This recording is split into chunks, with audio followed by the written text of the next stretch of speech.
Hello everyone, कैसे हैं आप सभी।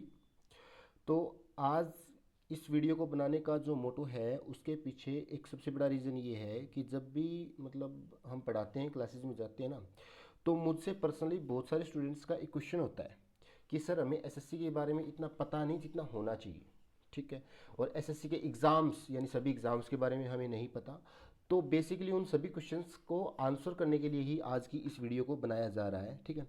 तो बहुत सारे स्टूडेंट्स स्पेशली पूछते रहते हैं कि सर एसएससी क्या होता है, कौन कौन से एग्ज़ाम और कौन कौन सा मतलब एग्ज़ाम बेस्ट है। बेसिकली सिर्फ यही क्वेश्चंस होते हैं जो मैंने अभी रिपीट किए हैं। ठीक है। तो आज की इस वीडियो में मैं आपको एसएससी की कंप्लीट इन्फॉर्मेशन देने वाला हूँ, और वो भी एकदम बिल्कुल बिगनर लेवल से। ठीक है। सबसे पहले हम एसएससी की बात करते हैं तो सबसे पहले आपकी एसएससी की फुल फॉर्म आती है। एसएससी की फुल फॉर्म होती है स्टाफ सिलेक्शन कमीशन। हिंदी में अगर मैं बात करूँ तो कर्मचारी चयन आयोग होते हैं। ये जो लेफ्ट साइड आप देख रहे हैं ना, ये आप एसएससी का लोगो होता है। ठीक है। और इसके अंदर आपकी हिंदी और इंग्लिश में फुल फॉर्म्स लिखी हुई है।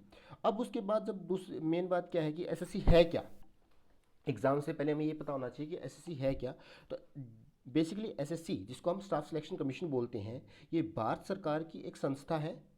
ठीक है।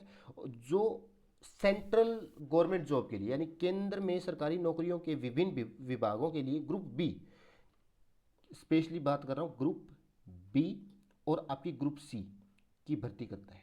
ठीक है। इनके लिए जो रिक्रूट होते हैं ना बच्चे, उनके लिए भर्तियां करवाता है, और एसएससी के माध्यम से लाखों बच्चे हर साल सरकारी नौकरी लेते हैं, या सरकारी नौकरी के अंदर उनको मतलब पार्टिसिपेट करने का या कंपटीशन कॉम्पिटिट करने का मौका ही मिलता है। ठीक है। तो बेसिकली हमने अब देख लिया एसएससी क्या होती है और कौन से एग्जाम करवाती है। बी और सी ग्रुप की फुल फॉर्म्स यही थी। उसके बाद हमें एक चीज़ देखनी है कि एसएससी की हिस्ट्री क्या रही है। हिस्ट्री भी तो जाननी जरूरी ना। तो सबसे पहले अगर मैं बात करूं तो जब एसएससी सबसे पहली बार मतलब बना था, तो 4 नवंबर यानी स्टेबलाइज कब हुआ था, 4 नवंबर 1975 को एसएससी ने अपनी सेवाएं देनी स्टार्ट की थी। ठीक है। और एसएससी के जो सब, अब नॉर्मल सी बात है, अगर ऐसे एसएससी काम करेगी तो उनके चेयरमैन साहब भी होंगे। तो एसएससी के जो पहले चेयर थे वो एस एस भंडारी जी।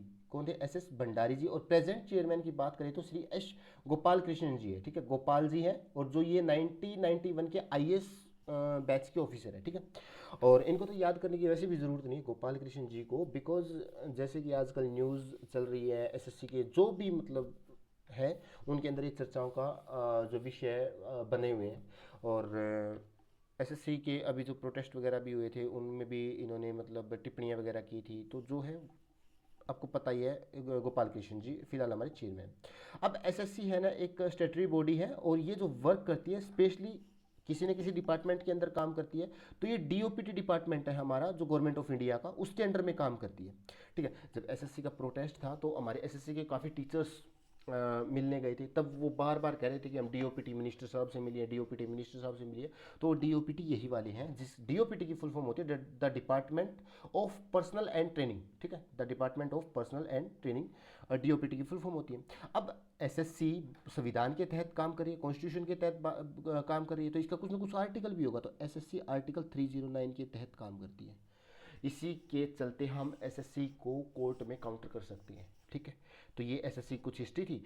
अब नेक्स्ट जो मेन क्वेश्चन है बच्चों का कि वाई चूज एसएससी, कि हमें एसएससी ही क्यों करना चाहिए भाई। बहुत से बच्चों के अलग अलग क्यूरीज, अलग अलग क्वेश्चन होते हैं। तो देखो, एसएससी को करने के मेन दो रीज़न जो मुझे लगा, एक तो मोटिवेशन, और दूसरा यूपीएससी के बाद सबसे बड़ी संस्था भारत में अगर है गवर्नमेंट जॉब के लिए वो एसएससी है। ठीक है। जो आपको ग्रेजुएशन बेस, सेकेंडरी यानी 12th बेस, और ये मैट्रिक यानी 10th बेस, तीनों की क्वालिफिकेशन के लिए अलग अलग जॉब्स ऑफर करती है। ठीक है। और ये तो पहला रीज़न था। अब दूसरा जो मोटिवेशन की बात कर रहा हूँ, जो एसएससी है उसको चूज़ करने का सबसे बड़ा रीज़न ये लो भाई, ये लो आपके सामने, ये लो ये लो ये लो, ये वाला रीज़न है। ठीक है। जिसके अंदर स्पेशली अगर मैं बात करूँ तो एक स्टेबल गवर्नमेंट जॉब है। ठीक है। अच्छी खासी आपको सैलरी मिलेगी यानी गुड सैलरी और अलाउंस है। प्रमोशंस अच्छे खासे हैं, करियर की ग्रोथ यानी बहुत अच्छी अपॉर्चुनिटी आपको मिलती है, जॉब सिक्योरिटी है लाइफ टाइम के लिए, और वर्क बैलेंस अच्छा है। ठीक है।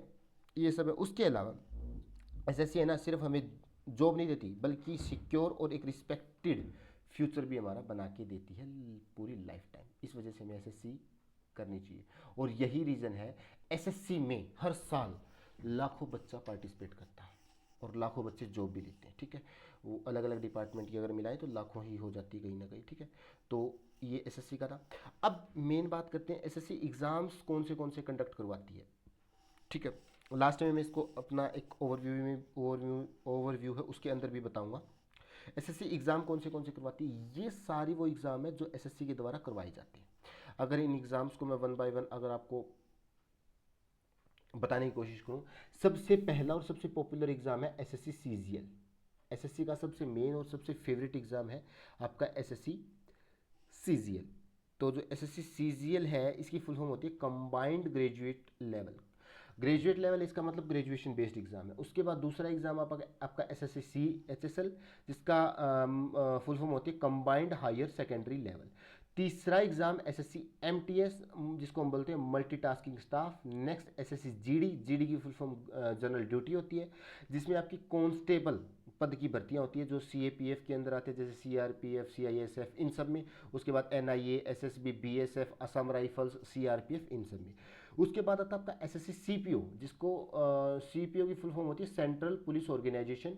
इसके तहत आपकी सब इंस्पेक्टर के पदों की भर्ती होती है, जो स्पेशली दिल्ली पुलिस और सेंट्रल आर्म पुलिस फोर्सेस के तहत जितने भी डिपार्टमेंट आते हैं, जैसे CRPF, BSF, CISF, SSB, ITBP, इन सब के अंदर सब इंस्पेक्टर की भर्ती होती है। नेक्स्ट आपका एसएससी जेई, जिसकी फुल फॉर्म होती है जूनियर इंजीनियर। उसके बाद आपका एसएससी स्टेनोग्राफर, जिसमें ग्रेड सी और डी के पदों की भर्ती होती है। उसके बाद आपका एसएससी सिलेक्शन पोस्ट।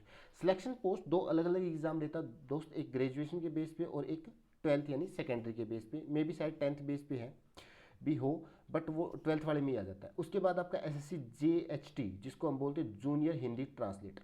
तो ये वो मेन एग्जाम है जो एसएससी कंडक्ट करवाता है, लेकिन उसके अंदर से भी एसएससी कुछ एक पॉपुलर एग्जाम है। सबसे ज़्यादा जो चर्चाओं का विषय बने रहते हैं एसएससी सीजीएल, उसके बाद आपका सीएचएसएल, उसके बाद एसएससी जीडी और सीपीओ। ये चार वो एग्जाम है जो एसएससी के सबसे ज़्यादा पॉपुलर और फेवरेट एग्जाम्स में से एक है, ठीक है। तो आज की इस वीडियो में हमने जानने की कोशिश की है, या फिर जानने की कोशिश तो क्या हमने पूरी तरह से जान ही लिया है कि एसएससी क्या है, कब बना, क्या हिस्ट्री यानी क्या इतिहास था, और उसके बाद एसएससी क्या काम करता है और कौन से एग्ज़ाम कंडक्ट करवाता है और किस ग्रुप की भर्तियां करता है। अब अगर इसका मैं एक ओवरव्यू आपको अपनी मतलब देसी तरीके से बताने की कोशिश करूँ ना, तो वो ये है भाई, जब अलग अलग डिपार्टमेंट में काम करने के लिए कर्मचारियों की ज़रूरत होती है, तो वो डिपार्टमेंट अपने हिसाब से एसएससी को कॉल करता है कि हमारे डिपार्टमेंट में इतने कर्मचारियों की ज़रूरत है। फिर उसके हिसाब से एसएससी एडवर्टाइजमेंट निकालता है। उसके बाद एसएससी फिर एक एग्ज़ाम कंडक्ट करवा के बच्चों को जॉब दे के उन डिपार्टमेंट्स के अंदर भेज देता है, ताकि वो वहाँ पे अपनी सेवाएं दे सके। बेसिकली यही एसएससी का काम है। फॉर एग्जांपल, जैसे मैंने बात की income tax department, income tax department के अंदर उन्होंने कहा कि हमें टोटल मान लो 50 income tax inspector, 200 tax assistant, ऐसे हमें कुछ मतलब बंदे चाहिए, यानी कि 200 150 वो मान लो टीए टैक्स असिस्टेंट और 50 आप मान लो इनकम टैक्स इंस्पेक्टर। तो ये 200 बंदे हो गए। इसी तरह जीएसटी डिपार्टमेंट, पीए, डिविजनल अकाउंटेंट, ऐसे बहुत सारे डिपार्टमेंट्स हैं, एएसओ के जो मिनिस्ट्री वाले हैं, वहाँ से फिर वो बताएंगे कि हमें हमारे डिपार्टमेंट में इतने इतने बंदों की ज़रूरत है। फिर एसएससी वो डाटा कलेक्ट करता है, टोटल नंबर ऑफ पोस्ट देखता है, उनके बेसिस पे उनकी एलिजिबिलिटी वो डिपार्टमेंट बताता है कि हमारे लिए इंस्पेक्टर के लिए ये बंदा होना चाहिए। उस एलिजिबिलिटी के बेस पे एसएससी फिर एक भर्ती कंडक्ट करवाता है, जैसे फॉर्म फिल से लेके फिर आपका एग्ज़ाम होता है। एग्ज़ाम के बाद फाइनल ज्वाइनिंग तक क्या क्या प्रोसीजर रहता है। जैसे ही फाइनल ज्वाइनिंग हो जाती है फिर आपको डिपार्टमेंट अलॉट करवा दिए जाते हैं, वहाँ पे आप अपनी सेवाएं देते हैं, ठीक है दोस्तों। ये एसएससी काम करती है। अब एसएससी कौन से जो एग्ज़ाम करवाती है हमने देखा। इसमें मेन, अब हम इस सीरीज़ को आगे कंटिन्यू करेंगे और ये सारे एग्ज़ाम्स को वन बाय वन हम समझेंगे।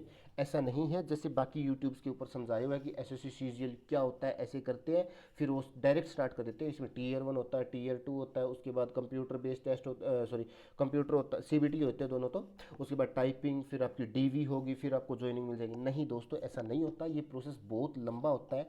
मैं आपको यह फॉर्म फिल करने से लेके दोनों टीयर्स और कंप्यूटर्स, टाइपिंग्स, उसके बाद आपका ज्वाइनिंग किस किस में फिजिकल की रिक्वायरमेंट यानी कि प्रॉपर मेडिकल की रिक्वायरमेंट है, किस किस के अंदर नहीं है, ये सभी बातों के बारे में मैं आपको बताऊंगा। कट ऑफ्स के बारे में।